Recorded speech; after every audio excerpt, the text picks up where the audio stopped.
이 시간 우리에게 주시는 하나님의 말씀은 마가복음 10장 13절부터 16절까지의 말씀입니다. 마가복음 10장 13절부터 16절까지의 말씀입니다. 마가복음 10장 13절부터 16절까지의 말씀 다 함께 한 목소리로 합독하도록 하겠습니다. 사람들이 예수께서 만져주심을 바라고 어린아이들을 데리고 오매 제자들이 꾸짖거늘 예수께서 보시고 노하시어 이르시되 어린아이들이 내게 오는 것을 용납하고 금하지 말라. 하나님의 나라가 이런 자의 것이니라.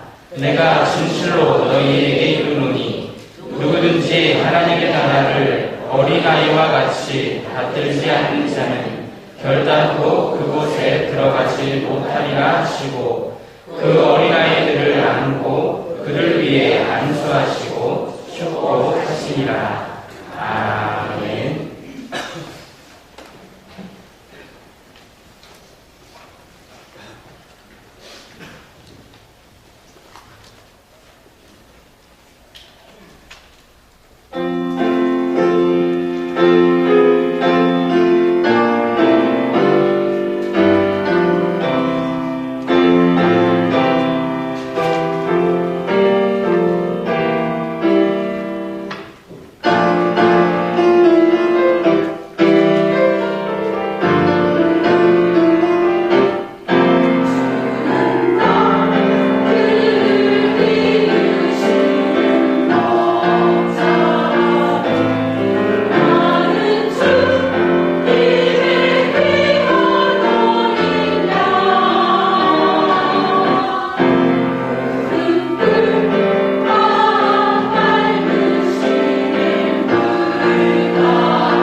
우리 주님의 축복하심이 5월 1일 가정의 달을 예배로 시작하는 여러분들과 이 한 주간도 함께 해주실 줄로 믿습니다. 오늘은 5월 5일 어린이날이 끼어있는 주간이기에 우리 감리교회는 어린이 주일로 지킵니다. 그래서 오늘은 우리의 자녀들을 내가 어떻게 가르치고 어떤 방법으로 양육할 것인가를 함께 말씀을 통하여 은혜를 나눠보고자 합니다. 요즘 우리 한국 사회를 가리켜서 이런 표현, 씁쓸한 표현이지만 많이 사용합니다. 헬조선이라고, 흙수저라고. 이러한 표현을 이제 많이 사용하는 이 시대에 우리들은 우리의 자녀들에게 무엇을 남겨줘야 될까요? 우리의 자녀들은 흙수저를 들려줘야 되겠습니까? 아니면 하다못해 은수저라도, 아니면 금수저를 입에다 물려줘야 될까요? 우리들은 이러한 물질보다는 하나님을 향한 믿음, 예수 그리스도를 향한 신앙을 분명하게 심어주고 분명하게 남겨주어야 될 줄로 믿습니다. 영국 사람들은 돈을 벌어서 노인들을 위해 쓰기 때문에 영국 사회를 가리켜서 노인들의 천국이다라고 이야기합니다. 프랑스 사람들은 돈을 벌어서 자기 자신을 위해서 사용하기 때문에 젊은이들의 왕국이다라고 이야기를 합니다. 그런 반면 미국 사람들은 돈을 벌어서 이제 어린 아이들을 위해서 사용하기 때문에 미국은 어린이들의 천국이다라고 이제 불립니다. 그렇다면 우리 한국 사회는 어떨까요? 우리 한국 사회를 가리켜서 딱 집어서 이거다라고 이야기를 하지 않지만 저는 이렇게 표현하고 싶습니다. 우리 한국 사회는 돈을 벌어서 자녀들에게 온통 다 쏟아붓기 때문에 자녀들의 왕국이다. 어린이가 아닙니다. 청소년도 아니라 그냥 자녀들의 왕국입니다. 자녀들이 조금만 어렵다고 하면 어떻게 해서라도 다 해주는 사회. 그것이 바로 우리 한국 사회가 아닌가 생각해 봅니다. 정상적인 부모라면 누구나 내 자녀가 잘 되는 것이 좋습니다. 자녀가 잘 되는 것이 부모에게 있어서는 인생 최대의 기쁨이기도 합니다. 틀린 말은 아닙니다. 그렇다면 여러분, 하나님께서 하나님의 기업인 하나님의 자녀를 나에게 맡겨주셨는데 이 자녀를 어떻게 우리는 가르치고 양육해야 될까요? 크게 두 가지로 말씀을 통하여 나눠보려고 합니다. 첫째는 같이 해볼까요? 자녀를 노엽게 하지 말라. 하나님은 우리들을 향하여 우리의 자녀들을 노엽게 가르치지 말라고 이야기합니다. 그래 에베소 6장 4절 말씀에 보면 또 아비들아 너희 자녀를 노엽게 하지 말고 오직 주의 교훈과 훈계로 양육하라 말씀했습니다. 사람들 가운데는 어떻게 하는 것이 우리의 자녀를 노엽게 하는지 그것을 몰라서 간혹 자녀들을 노엽게 만들어가지고 그 결과 나는 자녀를 사랑한다고 한 말인데 나는 내 자녀를 사랑해서 한 행동인데 그것이 자녀들을 노엽게 해서 자녀들의 인생을 망가뜨리는 그러한 이제 부모가 되는 경우가 간혹 있습니다. 그렇다면 어떻게 하는 것이 자녀를 노엽게 하는 것이 아닐까? 내가 무엇을 하면 우리의 자녀를 노엽지 않게 가르치고 양육할 수 있을까? 먼저 우리는 우리 자녀들의 능력 범위 바깥의 일을 자녀들에게 요구하지 말아야 됩니다.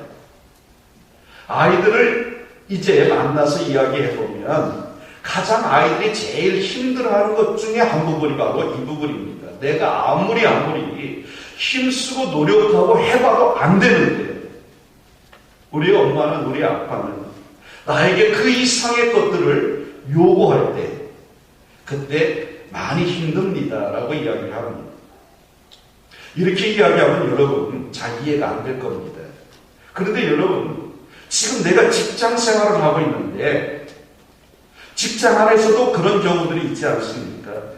직장 상사가 내 능력 범위를 벗어난 일들을 요구할 때 억울하고 답답하지 않으셨습니까? 내가 이제 샐러리맨입니다. 그래서 이번 달의 목표는 자동차 샐러리맨입니다. 이번 달 목표는 한 사람당 자동차 3대씩 파는 겁니다. 근데 나는 한 달에 열심히 노력하면 한 대, 2대는 팔 수 있는데 3대는 못 팝니다. 근데 직장 상사는 계속해서 3대, 4대, 5대를 팔라고 이야기합니다. 그리고 하루 종일 나가서 세일을 하고 들어왔으면 첫 마디가 오늘 팔았냐고 묻습니다. 그럴 때마다 여러분 어떻습니까? 답답함을 느끼지 않으셨습니까? 그것을 이야기하는 겁니다. 모든 부모들은 한결같이 대부분 이렇게 이야기합니다. 모두가 다 우리 집 아이는 머리는 좋은데 하면 되는데 노력하기만 하면 되는데 라고 이야기를 합니다.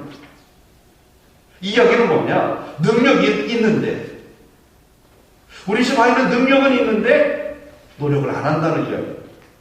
하지만 여러분, 하지 못하는 것도요, 그 아이가 가지고 있는 능력 가운데 하나입니다. 우리는 능력하면 무언가를 해내는 것을 능력이라고 이야기하는데 하지 못하는 것도 능력 가운데 하나입니다. 그러니 안 되는 것을 자꾸 요구하면 안 된다는 이야기입니다. 그러면 엄마인, 아빠인 내가 해야 될 일은 뭐냐? 우리 아이가 잘할 수 있는 것을 찾아서 그것을 해할 수 있도록 돕는 것. 이것이 바로 지혜로운 부모가 행할 일입니다. 그러기에 하나님을 믿는 사람만이 자녀들을 제대로 양육하고 제대로 가르칠 수 있습니다. 왜? 우리는 하나님 앞에 기도하며 이 아이에게 주신 하나님의 재능이, 탤런트가 무엇인가를 자꾸 찾아봅니다. 그래서 이 아이에게 주신 하나님의 재능이 이거면 우리는 그 재능을 개발시키고 그 재능을 이제 활용하도록 적극적으로 후원해주면 되는 겁니다. 이것이 바로 내 자녀를 노엽게 하지 않는 방법입니다. 하지만 우리는 지금까지 이런 방법을 사용하지를 않았습니다. 대부분이. 그리고 우리는 머리는 좋은데 하면 되는데 조금만 더 하면 되는데 그래서 때로는 혹독하게 야단도 치고 체벌도 하면서 우리의 자녀들을 가르쳐봤지만 안 되었습니다. 여러분, 자녀를 노엽게 하지 마시기를 주의 이름으로 부탁합니다. 그 다음으로는요, 사소한 규제로 우리의 자녀를 얽어매지 말아야 됩니다. 사소한 규제들이요, 우리의 어린 자녀들을 때로는 노엽게 만들고 그들의 인생길을 어긋나게 만들 때가 참 많이 있습니다. 나는 내 아이를 위해서 하는 이야기인데 그 이야기를 들은 우리 아이들은 노여움을 타서 오히려 반발하고 인생을 무너뜨리는 경우들이요 허다합니다. 가령 이런 것입니다. 사소한 규제라는 것이 몇 시가 되면 넌 꼭 자야 된다. 핸드폰과 컴퓨터와 게임은 하루 1시간만 해라. 이렇게 이야기해도요, 여러분들은요, 어떻게 매일 1시간씩 컴퓨터하고 게임하라고 합니까? 단박에 이렇게 이야기할 겁니다. 몇 시까지는 들어와야 합니다. 책상은 항상 깨끗이 해야 된다. 학교 갔다 오면 어떤 일보다도 숙제를 먼저 해야 된다. 등등. 이런 것이 사소한 규제입니다. 여러분, 우리의 자녀들을 어린 시절부터요, 선한 분별력을 할 수 있도록 그렇게 가르치고 양육하시길 바랍니다. 아이들이요, TV를 먼저 보든지, 숙제를 먼저 하든지, 문제될 건 하나도 없습니다. 숙제를 하면 됩니다. 근데 우리는 어떻게 가르쳐 왔습니까? 저도 그렇게 왔습니다. 놀기 전에 숙제 해놓고 놀아라. TV 보기 전에 저희 집 아이들은 세대가 TV 보는 세대였습니다. TV 보기 전에 공부하고서 TV 봐라. 저도 그래왔습니다. 그런데 그렇게 가르쳤다고 해서 숙제를 먼저 했느냐, 공부를 먼저 했느냐? 아닙니다. 오히려 아이들을, 부모를 속이도록 만들었습니다. TV 볼 거 다 보고, 놀 거 다 놀고, 그 다음에 숙제 해갖고 갔습니다. 숙제 안 해간 게 아닙니다. 그럼 뭐가 문제냐? 해야 될 일을 안 했을 때 그게 문제라는 겁니다. TV 보느라고 숙제를 안 해가면 그게 문제입니다. 노느라고 예습 복습을 안 하면 그게 문제지. 먼저 놀고 예습 복습하면 그건 문제될 게 없다라는 이야기입니다. 사랑하는 성도 여러분, 사소한 규제로 아이들을 얼검에서 노엽게 하지 마시기를 주님의 이름으로 축복합니다.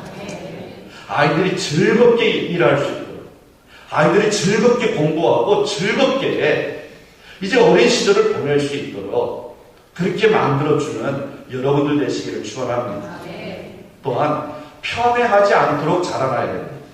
편애는요, 부모가 큰애를 사랑하고 둘째는 좀 덜 사랑하고, 또 엄마가요, 둘째 아들은 더 챙기는데 첫째 아들은 덜 챙기고, 이것을 가르쳐 우리는요, 편애라고 이야기합니다. 그러나 오늘 이야기하는 편애는 그게 아닙니다. 오늘 이야기하는 편애는요, 나는 사랑하는데 다른 사람을 사랑하지 않는 것. 이것도 편애입니다. 역으로 다른 사람은 사랑하는데 내가 내 자신을 사랑하지 않는 것. 이것 또한 편애라는 것. 그런데 우리 하나님은 우리들에게 뭐라고 그래요? 주의 교훈과 훈계를 양육하라 그랬습니다. 교훈이라는 말은요, 말로 가르치는 거고, 훈계라는 것은 행동으로 가르치는 겁니다. 그렇다면 주님이 우리들에게 남겨주신 교훈과 훈계는 뭘까요? 그건 다른 것이 아니라 내 자신을 사랑할 줄 알고 다른 사람, 타인을 사랑할 줄 아는 겁니다. 그러므로 우리들이요, 우리 아이들에게 요구하고 가르쳐야 될 것 중에 가장 선결해야 될 부분도 바로 이 부분입니다. 그건 다른 것이 아니라 내가 내 자신을 사랑할 줄 아는 방법입니다. 이렇게 이야기하면 세상에 자기 자신을 사랑하지 않는 사람이 어디 있느냐고요. 자기 자신을 사랑하면 사람이요, 어떡하겠습니까? 예를 들면 우리 중고등학생들이요, 자기가 자기를 사랑한다면 어떻게 살겠습니까? 내가 내 인생을 사랑한다면 우리 아이들은요, 공부하라고 안 해도 공부합니다. 왜? 공부해야 내가 하고 싶은 일을 하며 살 수 있다는 것을 알기 때문에. 정말 내가 내 자신을 사랑한다면 나를 위해서요, 투자합니다. 내가 내 자신을 사랑한다면 내 건강을 위해서도 우리는 투자합니다. 시간을 쪼개서라도 운동할 거고, 시간을 쪼개서라도 공부할 거고, 책 볼 겁니다. 내가 내 자신을 사랑한다면. 근데 내가 내 자신을 사랑하는 방법을 모르기 때문에 그냥 내가 나를 사랑하는 것이 내 몸 치장하고 좋은 거 먹고 좋은 옷 입고 좋은 백 사고, 이것을 내가 나를 사랑하는 걸로 압니다. 그는 내가 내 자신을 사랑하는 게 아니라 내가 나를 위해서요, 돈을 쓰는 것밖에 안 됩니다. 정말 내가 내 자신을 사랑한다면 내 인생을 아껴서 내가 무엇을 해야 되는지를 알게 됩니다. 그래서 우리가 우리 자녀들을 이제 노엽게 하지 않을 방법은요, 공부해라 공부해라 하는 것이 아니라 내가 내 자신을 사랑하는 방법을요, 정확하게 알려주는 겁니다. 너의 인생이 얼마나 소중한지, 너의 삶이 얼마나 귀중한지 이거를요, 알려주면 우리 아이들은요, 자기 할 일 정확하게 찾아서 해야 합니다. 왜? 내 인생이 중요하니까. 나는 소중한 사람이니까. 나는 하나님께서 특별히 사랑해서 이 땅에 보낸 사람이니까. 이것을 깨달아야 우리의 자녀들이요, 바른 길을 걸어갑니다. 이렇게 내 자신을 사랑할 줄 아는 사람은요, 다른 사람의 소중함도 압니다. 그래서 다른 사람도 인정하고 다른 사람도 사랑하며 살게 되어 있는 겁니다. 이렇게 내가 내 자신을 사랑하고 이웃을, 다른 사람을 사랑할 때 그 사람의 인생이 행복하고요. 그 사람이 속해 있는 사회가 행복한 사회가 될 수밖에 없습니다. 국민소득이 5만 불, 6만 불, 7만 불 이렇게 올라가서 행복한 사회가 되는 것이 아니라 내가 내 자신을 사랑하는 만큼 다른 사람도 사랑하는 사회가 진정한 행복한 사회, 잘 사는 나라일 것입니다. 그러므로 우리는요, 우리의 자녀들의 학교 성적을 수시로 묻기보다는 아이들을 향해 끊임없이 너는 하나님의 사랑받을 사람이라. 너는 하나님의 사람이라. 그러므로 아들아, 사랑하는 내 딸아, 너 자신을 소중하게 여기고 너 자신을 사랑할 줄 알라. 가르치고 또 가르치고 또 가르치고 이 말을 계속해서 들려줘야 될 줄로 믿습니다. 사랑하는 성도 여러분, 하나님의 말씀대로 우리의 자녀들을 잘 가르치고 양육하시기를 주의 이름으로 축원합니다. 그래서 우리가 사는 이 사회를 행복한 사회로 모두가 행복한 삶을 살아갈 수 있도록 가르치고 양육할 수 있는 우리 믿음의 부모들이 되시기를 간절히 축원합니다. 두 번째로 같이 해볼까요? 자녀들을 축복하자. 할렐루야. 오늘 본문에는 온유하신 예수님께서요, 화를 내시는 장면이 나옵니다. 예수님은 결단코 화를 내시는 분이 아니십니다. 어느 정도로 화를 내지 않으셨는가 하면요, 예수님의 제자들이 예수님을 배반했습니다. 가룟 유다는 직접적으로 배반했고, 베드로를 비롯한 제자들은 예수님을 말치게 떨어져서 따라갑니다. 그러니 예수님이 얼마나 배신감이 들었겠습니까? 그런데 그 순간에도 예수님은 화를 내지 않으셨어요. 또한 예수님은요, 예수님을 찾아왔던 소경 바디메오를 대했던 제자들의 모습, 바디메오가 소리 지르니까 예수님의 제자들이 바디메오를 야단칩니다. 그 모습을 보고도 예수님은요, 제자들을 향하여 화를 내지 않으셨습니다. 그런데 그런 예수님께서 오늘 본문에 보니까 화를 내고 계십니다. 왜 화가 나셨느냐? 어린아이가 예수님께로 다가오는 그것을요, 제자들이 막아섰기 때문에 어린아이들이 예수님께로 오지 못하도록 가로막고 있는 그 모습을 보고 예수님께서 화를 내셨다는 이야기입니다.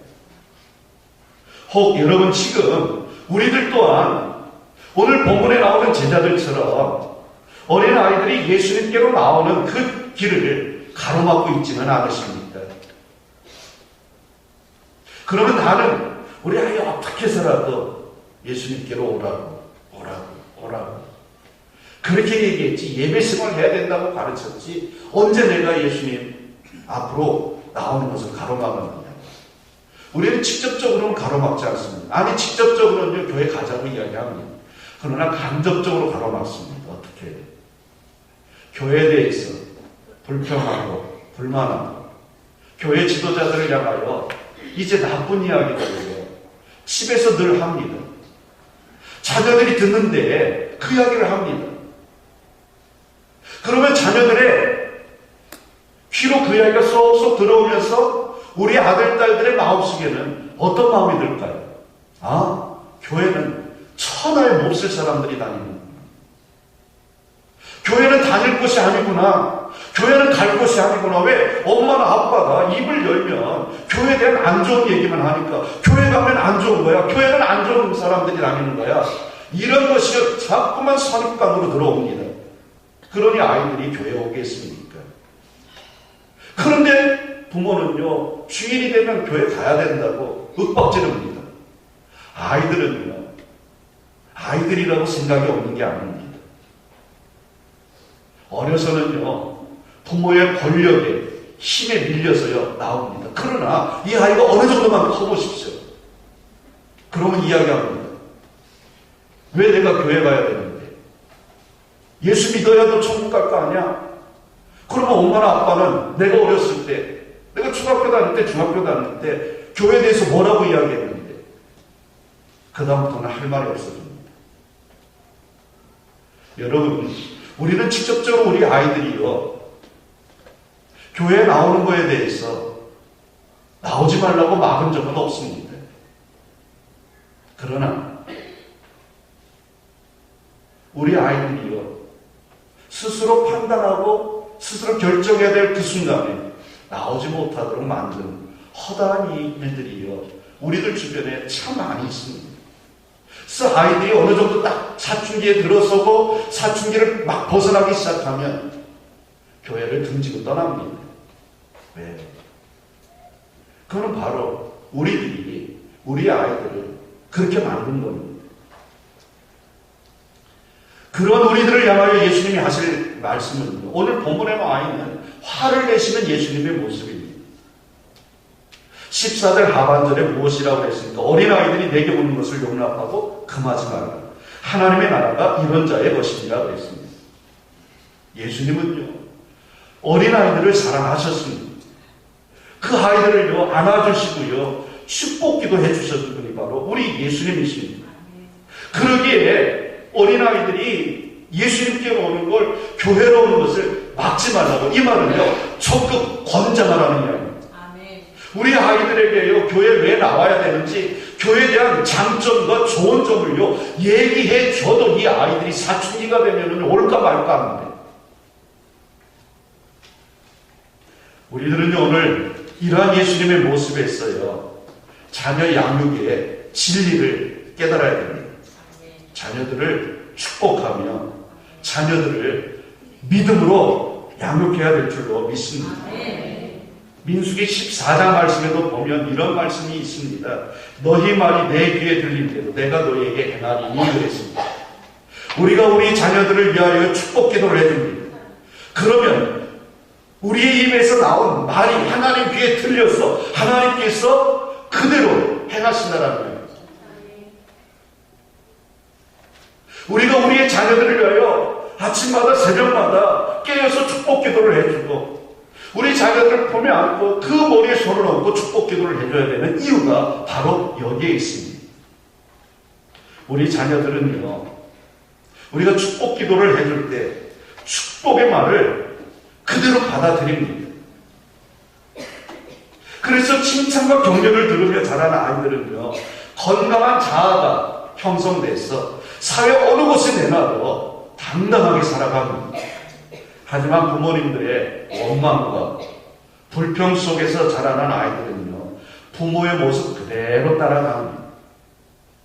부모님이 예배생활 안 하면 자녀들이 예배생활 안 합니다. 부모들이 기도생활 안 하면 자녀들 자연스럽게 기도생활 안 합니다. 부모들이 불평하면 자녀들도요, 따라서 불평합니다. 그래서 사회 어느 곳을 가든 불평꾼이 될 수밖에 없습니다. 우리가 사회생활 해봐도 알지만 사회 어떤 단체 어떤 모임도요, 불평 불만하는 사람 좋아하지 않습니다. 오히려 그 사람을요, 따돌립니다. 그 사람이 안 왔으면, 그 사람이 빠져줬으면 하지 않습니까? 그래서 부모된 우리들이요, 성경 읽고 기도하며 찬송을 부르며 살면, 그런 부모를 바라보고 자라난 아이들은 성경 읽으라고 안 해도 읽게 돼 있고, 기도하라고 안 해도 기도하고, 찬송하라고 이야기하지 않아도요, 찬송 잘 드립니다. 그래서 훌륭한 자식 뒤에는 반드시 훌륭한 믿음의 부모가 있게 마련입니다. 사랑하는 성도 여러분, 자녀들을 축복 가운데 가르치고 양육하시기를 주의 이름으로 축원합니다. 부모는요, 부모된 우리들은 우리 자녀들을 향하여 뭐라고 그랬습니까? 가장 많이 한 말. 여러분이 여러분 자녀들에게 가장 많이 한 말이 뭘까요?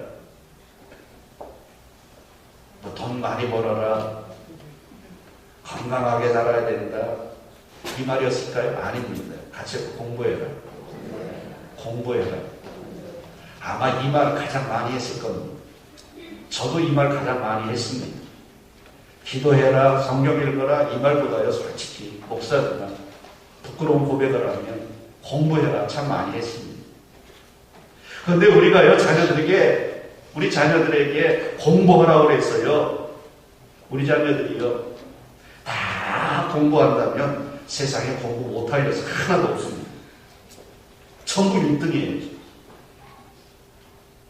공부하라고 그래서 할 녀석들도 아니고, 공부하지 말라고 그래서 안 할 녀석들도 아닙니다.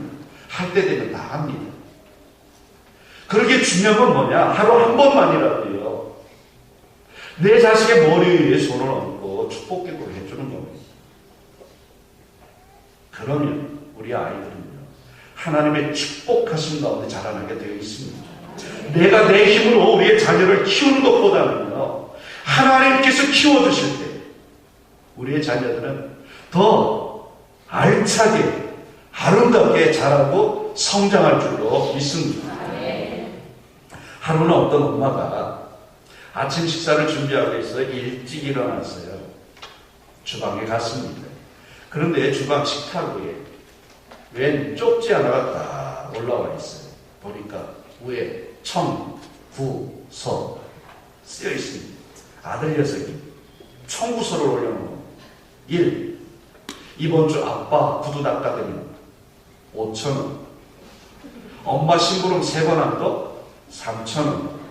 쓰레기 2번 갖다 버린 거 2,000원. 합 얼마입니까? 10,000원을 청구합니다.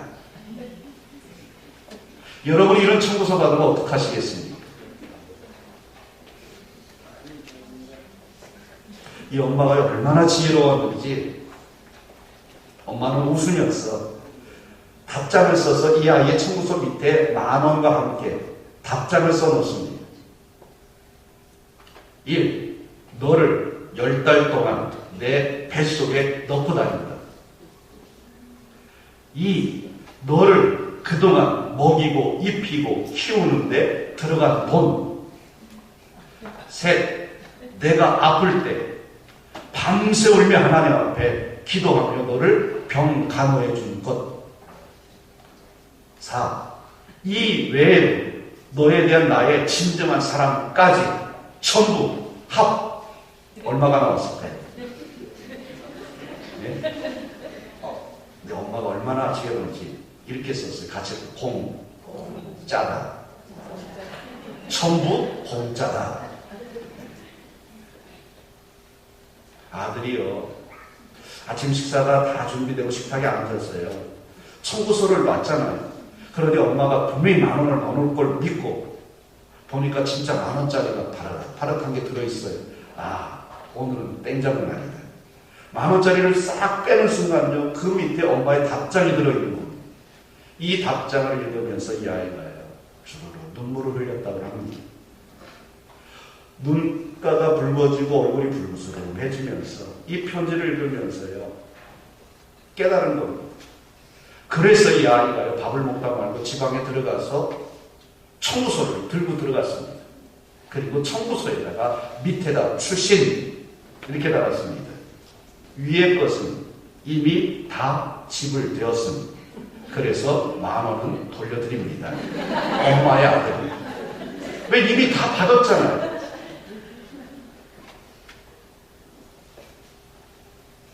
여러분, 지혜롭게 자녀들을 가르치시기를 바랍니다. 사랑하는 한마음 가족 여러분, 우리의 자녀들은요, 부모된 우리의 믿음 가운데 우리의 사랑을 먹고 자라게 되어 있습니다. 그래서 부모가 어떻게 가르치느냐에 따라 우리의 아이들은 자라날 겁니다. 원망과 불평 속에서 우리의 아이들이 자라나게 하면 이 아이는요, 세계 최고의 불평꾼이 될 겁니다. 하지만 이 아이를 위하여 축복 기도를 해주면 우리의 아이들은 하나님의 축복 가운데 자라날 것입니다. 그래서 하나님 나라의 귀한 일꾼이 되고 하나님께서 만드신 이 5대와 6대 주역들이 되고 주인공이 될 줄로 믿습니다. 매일 새벽마다 깨어서 하나님이 내게 맡겨주신 이 귀한 아들을, 이 귀한 딸을 위하여 기도하고 축복 기도를 해주는 여러분들 되시기를 주님의 이름으로 간절히 축원합니다. 기도하겠습니다. 살아계신 하나님, 어린이 주일을 맞이하여서 우리의 자녀들을 하나님께서 내게 잠시 잠깐 동안 30여 년 동안 맡겨주신 이 하나님의 귀한 선물을 어떻게 가르치고 어떻게 양육해야 되는지 다시 한번 오늘 말씀을 통하여 깨닫습니다. 하나님의 음성을 들었사오니 이제부터라도 하나님, 하나님을 향하여 축복 기도를 하고 우리의 자녀들을 위하여 축복 기도를 해주고 격려하고 말씀을 읽는 것, 기도하는 모습, 찬송하는 모습, 정말 온전히 예배 생활하는 모습을 보여주고 남겨주고 이제 온전히 가르칠 수 있는 저희들이 되게 도와 주시옵소서. 그래야 아버지 하나님 우리의 자녀들이 자라난 다음 세대 하나님의 귀한 일꾼들이 되어질 수 있도록 역사하여 주옵소서. 예수님 걸어가신 이름으로 축복하며 기도 올리옵나이다. 아멘.